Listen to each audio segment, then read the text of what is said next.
Anxious Kaitlin Armstrong's meltdown in Bali, Indonesia. There's a chicken or egg causality dilemma in the Kaitlin Armstrong case. Have you noticed? I'm referring specifically to the yoga and anxiety situation. Which one came first, yoga or anxiety? Hello and welcome to True Crime Rocket Science, the most authentic voice in true crime. I think the whole yoga aspect associated with this case begs the question, does yoga actually work to calm stress or to soothe anxiety?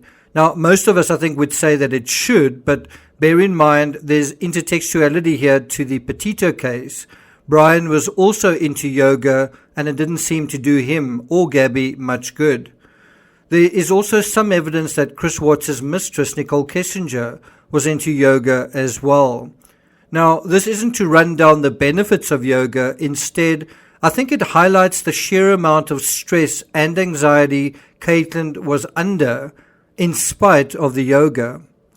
And I think the same goes for Brian Laundrie. I also think the pandemic had a role, as all of us know all too well, in driving those stress levels from amber to red to deep purple.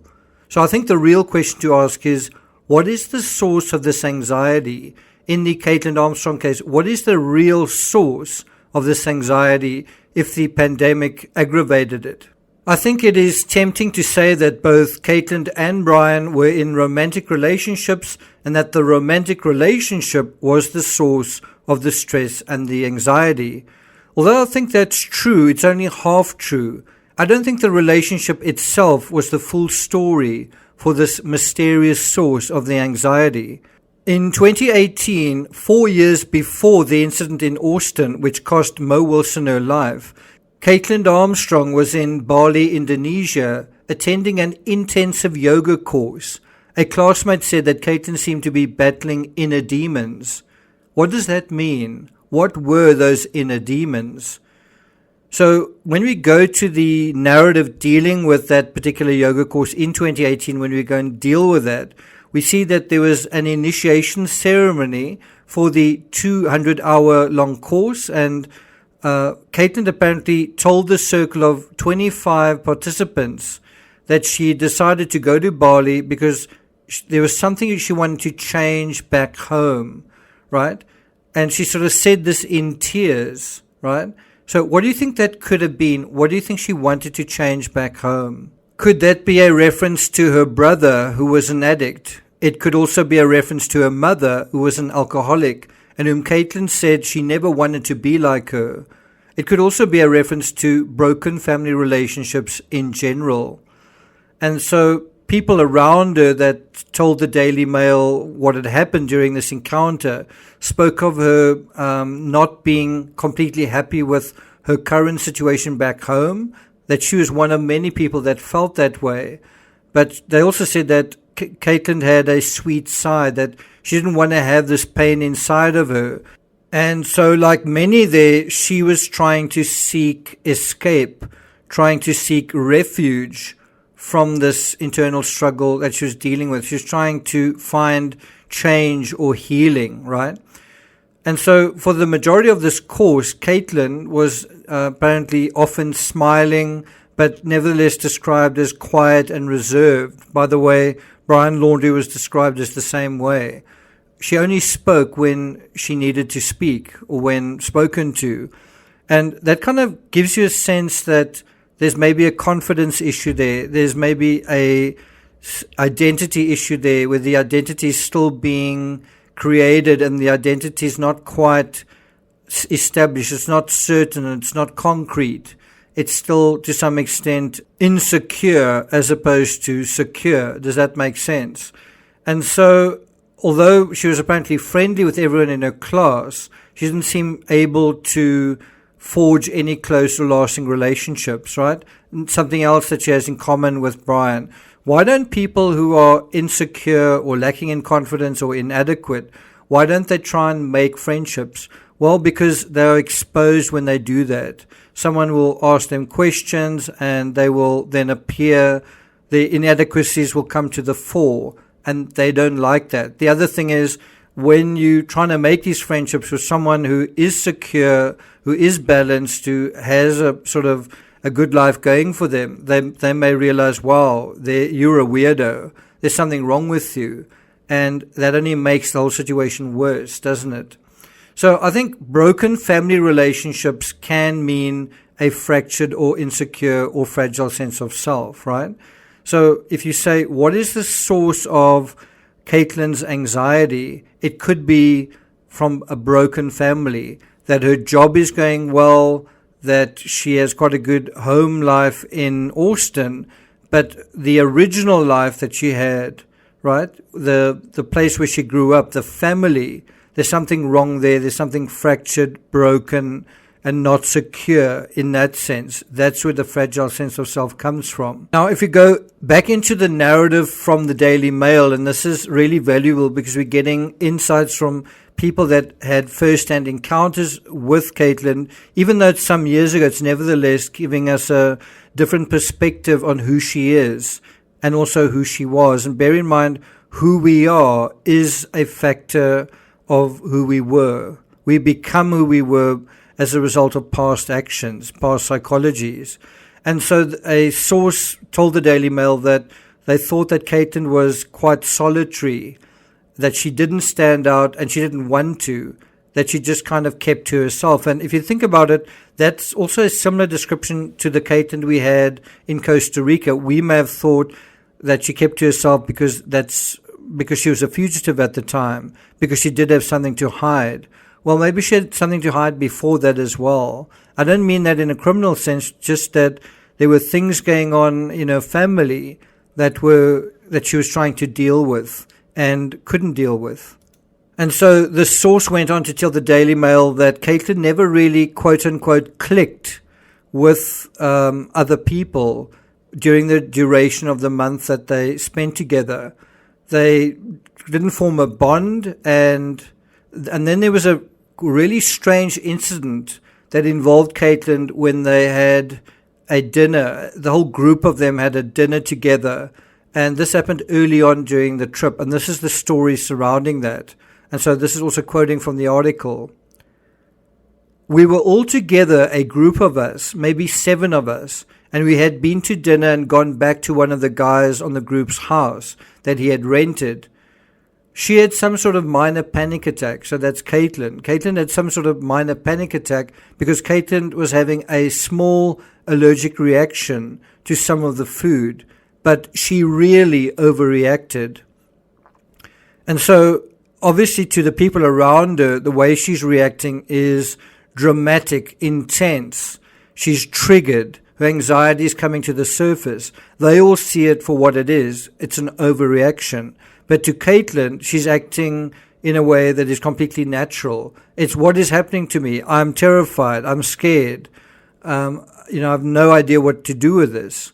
And it was all as a result of a small rash that appeared on Kaitlin's chest. And so you have this person who's typically quiet, typically reserved, who's suddenly now acting in a complete opposite manner. She's shaking.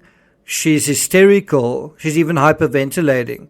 And this person who's normally shy and keeps to herself is obviously drawing a lot of attention through this. And then they realize, the people around her realize just to what extent she's just generally unhinged, to what extent she's generally insecure, to be sort of totally undone by this small reaction that she can't understand. Now, bear in mind, all of this took place before coronavirus, not as though she went to Bali, Indonesia with that in her psychology.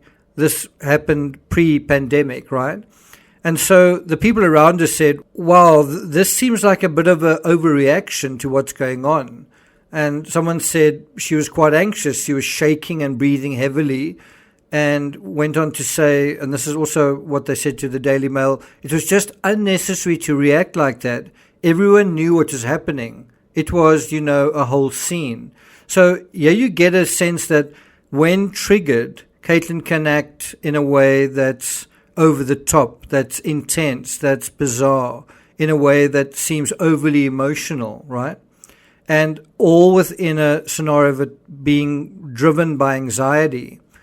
So apparently she eventually calmed down. It took her quite a while to calm down, and she only calmed down after being given an antihistamine and when quite a few people spoke to her in calm tones, in soothing tones. And so, you've got to have a bit of sympathy for Armstrong in this respect. She goes on this retreat, and very early on she has this reaction. There's the spectacle surrounding her, and this shocks a lot of people around her that decide, okay, wow, you're a freak, you're a weirdo, I'm not going to be your friend, I'm going to keep you at arm's length, right? And you can kind of imagine that it was really not a good start for her if she wanted to sort of not deal with anxiety. And I was in a similar situation myself, where I went on a 3-day bicycle event to escape, to have fun, to meet people and to have a good social time, only to meet someone there who knew someone that I knew and then held that against me. And so you have that sort of dark cloud hanging over you. So anyway, this person said, after that night she overreacted. I never really clicked with her that well compared to other people on the course. I never really went into deep conversations with her. I found it hard to. It was just because of the whole vibe I got from her that night. So again, you have this sort of chicken and egg thing.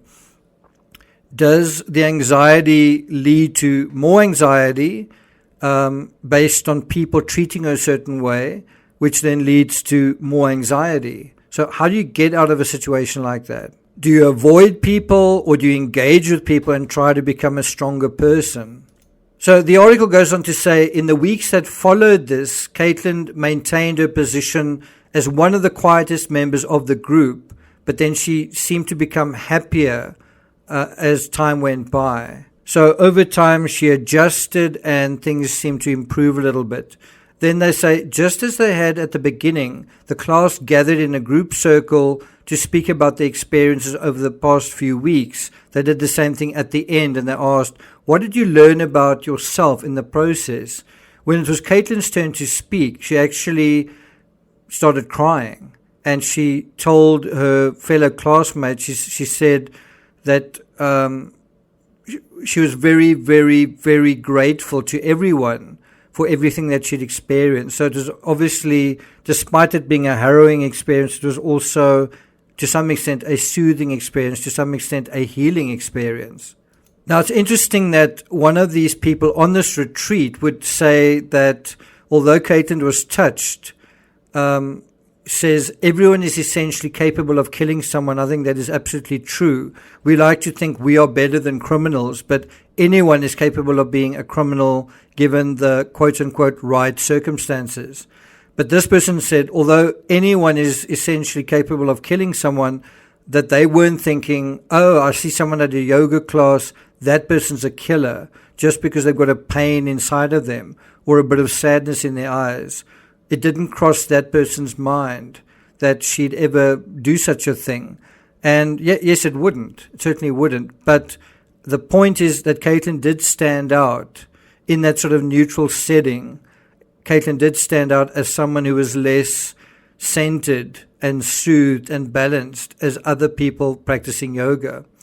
So this is the part that I really want to emphasize from the end of the article. This person said, quote, you must be in a lot of pain and a lot of suffering. There must be something wrong inside of you to potentially do something like that and plan it as well, end quote.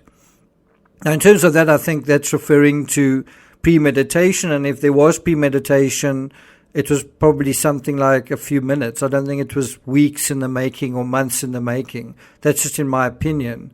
So I think that's exactly right. So what was wrong? If there was a lot of pain and suffering, where did it come from? If Kaitlin's parents and siblings were dysfunctional in some way, it's hard to say the same about Brian Laundrie's parents and sibling. Can you have a functional family with one member of that family becoming a dysfunctional outcast? Brian Laundrie had a broken sense of self, possibly not because he was neglected, but because he was overprotected. That weak self was in turn exposed first by school, then by society. Kaitlin, on the other hand, strengthened herself through self-help, unlike Brian, through personal development, unlike Brian, and hard work, unlike Brian, only for all of her efforts to be undone, seemingly, in her mind, by a younger, stronger, more beautiful, better, and apparently preferable version to herself. That can be a path to anger too, opening up previous heartache, previous battles that one thought one had overcome, only for them to sneak up on you all over again. The past, in a sense, is never past. It's never done dealing with you.